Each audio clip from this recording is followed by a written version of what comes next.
Gipuzkoa izendatuta azaltzen den lehenengo dokumentua oso berantiarra da historian, hain zuzen ere 1025. Urtekoa da. Y ahí aparecen, por lo tanto, unos señores que son los tenentes de Guipúzcoa, que están al servicio de los reyes de Pamplona. En la defensa de lo que sería Guipúzcoa, la primera punta de lanza era Izorroz, ¿no? Entonces, claro, el tener ahí un castillo era esencial.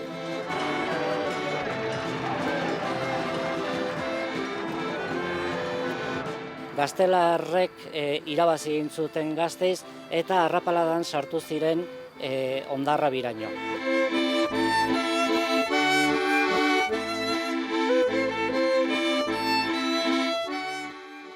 Ekintza militar horren ondorioz eta beste ekintza militar askoren ondorioz, Gipuzkoa eta beste lurralde batzuk Gaztelako koroaren menpe gelditu zen. El año 1200 no se le ha dado la importancia a esa conquista armada, porque fue traumática también.